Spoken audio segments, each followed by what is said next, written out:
Kembali lagi di Sudut Dengar Parlemen, tentunya masih sama Nadia Kanaya dan Pak Mardhani. Kita masih membahas soal honorer. Sedih deh, kenapa ketika membahas ini, waktu begitu cepat. Tambahin aja, tambahin. Oh, tambahin. Kita undang lagi. Pak, kemarin saya sempat melihat di beberapa media bagaimana kerasnya Bapak menyuarakan terkait dengan data fiktif. Nah, seperti apa Pak? Memang benar adanya temuan itu? Kalau bahasa teman PAN RB dan BKN sih, datanya unreliable. Kan diajukan tuh 2, berapa juta ketika mereka bareng dengan BPKP melakukan audit, banyak data yang kebuang. Dan karena itulah dalam pembahasan di Undang-Undang ASN, selain keputusan Desember 2024 seluruh honorer sudah masuk, sudah diangkat, selesai urusannya, juga ada kewajiban melakukan audit data. Karena kami ingin, ada 2 jenis honorer nih, honorer pejuang, ya, dan ada satu lagi, saya agak keras gitu ya, honorer yang bukan pahlawan, tapi ini honorer yang saya sebut waktu itu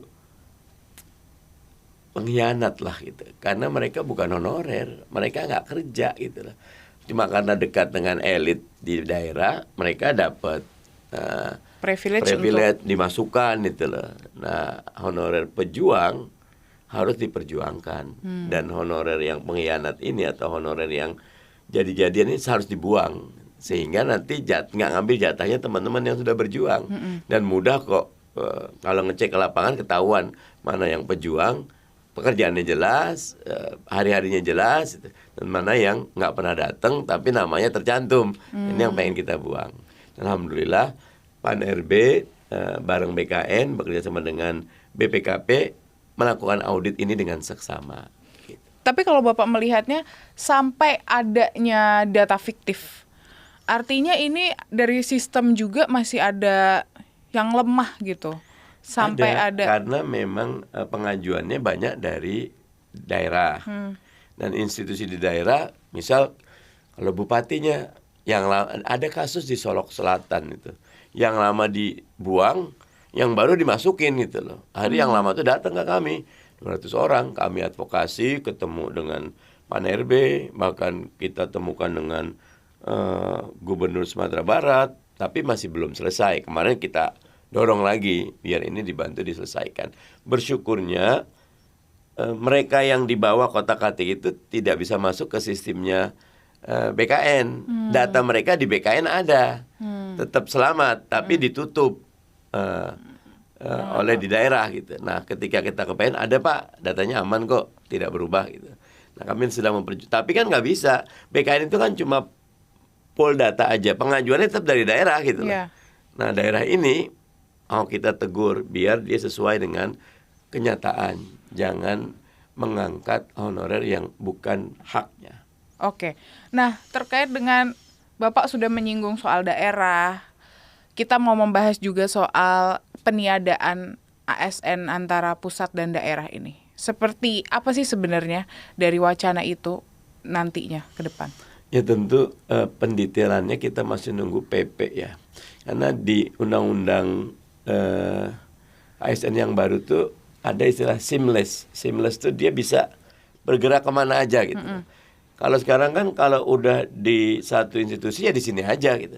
Kalau nanti banyak posisi terbuka, dia bisa pindah ke pusat, dia bisa turun lagi ke daerah, dia bisa ke departemen teknis, dia bisa seamless. Seamless artinya tidak ada lagi hambatan dan rintangan. Kalau emang dia sesuai kualifikasinya, dia cocok, bisa fit in gitu lah. Nah, itu yang intinya gini.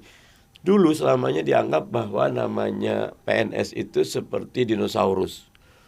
Udah lama nggak berubah-berubah, akan selalu kalah ketika agility-nya, daya geraknya, daya lenturnya dibandingkan dengan swasta. Nah, kita ingin ASN itu mobilitasnya tetap vertikal kah, horizontal kah, kecenderungannya kemana, itu dimudahkan. Sehingga betul-betul nanti ketemu, karena gini, bagaimana kita bisa melayani masyarakat dengan baik kalau ASN-nya tidak merasa dia pada posisi yang Nggak terbaik fit in untuk gitu. tidak fit in. Dia, saya bukan di sini loh cocoknya gitu. Saya maunya ini loh. Ya coba Anda coba tekuni ini, bisa jalan. Sehingga karena ketika dia cuma melaksanakan kewajiban untuk menggugurkan, layanan udah tutup gitu. Tapi beda kalau yang pakai hati, oh emang buka lagi, udah habis waktunya, jangan apa, kita bantu kok, ayo Pak, sini Pak, selesai. Nah itu yang kita inginkan. Jadi betul-betul ASN melayani dengan hati, ASN melayani dengan passionate, ASN melayani memang ini nih passion saya loh, saya berasa berharga. Nah kan misal, oke, ada cerita tuh kan, ada yang petugas cuma bersihin di hanggar saat pesawat, bersihin baut, tapi rapi bersih. Jadi setiap orang tuh bukan bersihin bautnya, bukan pilotnya. Pilot penting, yang bersihin baut juga penting juga.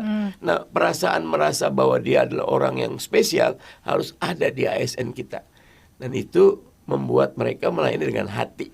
Artinya sudah ada pertimbangan soal passion di sini. Benar. Harus ada passion dan yang talent pool, bahkan bakat, minatnya di mana nih? Kita punya talent pool nanti, National Talent Pool itu loh, atau pusat bakat nasional. Nanti cocoknya di mana gitu loh. Karena kita nggak bisa menghadapi masa depan dengan attitude, dengan karakter ASN yang penting saya udah ngerjain tugas, nggak bisa. yang menggugurkan tugas saja. Yang menggugurkan kewajiban.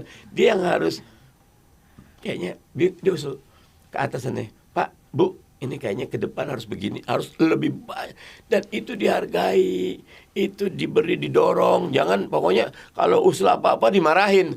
Nah itu kita jadi dinosaurus itu. Oke. Akan mati kita itu loh. Oke, nah tadi Bapak sudah menyinggung juga soal bolehlah mereka mengikuti passion. Artinya kan kalau dulu pertimbangannya adalah ketika dibedakan dengan pusat dan daerah, ini ada tunjangan kemahalan, tunjangan-tunjangan yang lain yang dibedakan.